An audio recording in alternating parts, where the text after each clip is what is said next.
ஈரோடு நித்யா சமையலில் இன்றைக்கி ஒரு ரெசிபி பார்க்கலாம். அதாவது இது தோசைக்கு சப்பாத்திக்கு செம்மையாக இருக்கும். கறி குழம்பு எல்லாம் மிஞ்சிரும். இதை செஞ்சு பாருங்கள், எவ்வளோ டேஸ்ட்டாக இருக்குதுன்னு பாருங்கள். ஒரு சின்ன சுரைக்காய் அரிஞ்சு வச்சுக்கோங்க.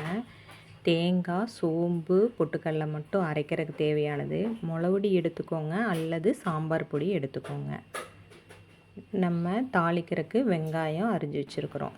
இப்போ அந்த தேங்காயை துருவிக்கோங்க அல்லது கிரைண்ட் பண்ணிக்கோங்க. எடுத்த தேங்காயை அதில் பொட்டுக்கடலையும் சோம்பையும் போட்டு அரைச்சி வச்சுக்கோங்க. இப்போ நம்ம தாளிப்பு தரப்போகிறோம். தாளிப்பு எப்படி தரப்போகிறோம் அப்படின்னா, சுரைக்காயை மட்டும்தான் வேக வைக்க போகிறோம். அதுக்கு நம்ம மிளகாய் யூஸ் பண்ண போகிறதில்ல. ஏன் அப்படின்னா, நம்மளுக்கு அந்த ஃப்ளேவர் வேறு மாதிரி கிடைக்கணும் அப்படிங்கிறக்காக மிளகாய் யூஸ் பண்ணாமல் பண்ண போகிறோம். இப்போ எண்ணெய் ஊற்றி கடுகு போட்டுக்கோங்க. கடுகு பொரியிட்டுன்னு வெங்காயம் மட்டும் யூஸ் பண்ணிக்கோங்க தாளிக்கிறதுக்கு. நீங்கள் வேறு எதுவுமே யூஸ் பண்ணாமல் செஞ்சு பாருங்கள், இது செம்மையாக இருக்கும். நான் பட்டை, கிராம்பு எதுவுமே நான் இதுக்கு யூஸ் பண்ணல. பெருங்காயம் போட்டுக்கோங்க. வெங்காயம் போட்டுக்கோங்க. வெங்காயம் நல்லா வணங்க விட்டுருங்க.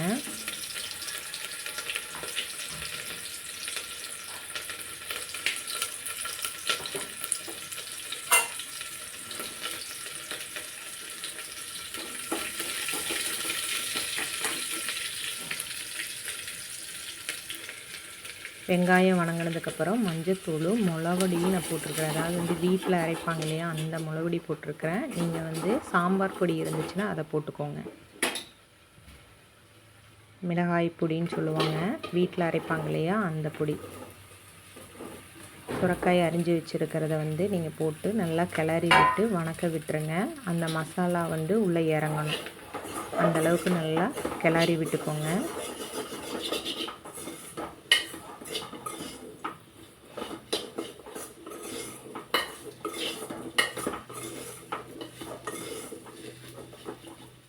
நல்லா அந்த மிளகாய்த்தூள் நல்லா தூக்கலாக போடுங்க. அப்படின்னா தான் நல்லா டேஸ்ட்டாக இருக்கும் குழம்பு. உப்பு சேர்த்திக்கோங்க. இதை லைட்டாக அந்த ஃப்ளேவர் உள்ளே இறங்கினதுக்கப்புறம் தண்ணி ஊற்றி சுரைக்காயை நல்லா வேக விடுங்க. இது குக்கர்லேயும் வைக்கலாம். தாளிப்பு கொடுத்து அந்த தேங்காய் விழுது அரைச்சோம் இல்லையா, அதை போட்டு ஒரு விசில் விட்டிங்கனாலும் ஓகே தான்.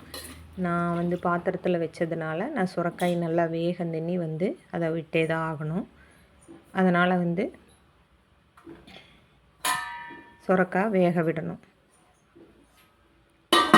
நல்லா தட்டம் போட்டு நல்லா மூடி வச்சு வேக விடுங்க. நல்லா வெந்துடணும். பார்த்திங்களா, இப்போ பார்த்திங்கன்னா கறி குழம்பு ஸ்மெல் நல்லா வரும் உங்களுக்கு. நீங்கள் இது கறி குழம்பா இல்லை சுரைக்காய் குழம்பானே டவுட் ஆயிரும், அந்தளவுக்கு மனம் வரும். நம்ம ஆக்சுவலாக எந்த பட்டை, லவங்கம் எதுவுமே யூஸ் பண்ணல. தேங்காய், பொட்டுக்கடலை, சோம்பு இது மட்டும்தான் அரைச்சி ஊற்றுறோம். இதுவுமே அந்த குழம்புக்காக தான் ஊற்றுறோம். அந்த கிரேவி கன்சிஸ்டன்சி வந்துடணும். கரெக்டாக தண்ணி ஊற்றிக்கோங்க. மறுபடியும் தண்ணி ஊற்றினீங்கன்னா குழம்பு டேஸ்ட் வராது. நீங்கள் அந்த விழுது ஊற்றும் போதே பார்த்திங்கன்னா கரெக்டாக தண்ணி ஊற்றிக்கோங்க. நம்ம பொட்டுக்கடலை போடுறதுனால குழம்பு கெட்டியாகும். அதனால் அதுக்கு தகுந்த மாதிரி கொஞ்சம் தண்ணியாட்ட விட்டுட்டிங்க. பார்த்திங்களா, இப்போ காயோட அந்த கிரேவி ஒட்டலை. ஆனால் இதுவே நல்லா மூடி வச்சு வேக வைக்கும்போது பார்த்திங்கன்னா நல்லா கெட்டித்தன்மை வந்துடும். ஏன்னா நம்ம பொட்டுக்கடலை போட்டிருக்குறோம், அதனால் நல்ல டேஸ்ட் வந்துடும். செஞ்சு பாருங்கள், செம்ம டேஸ்ட்டாக இருக்கும். செஞ்சு பார்த்துட்டு கமெண்ட் பண்ணுங்கள்.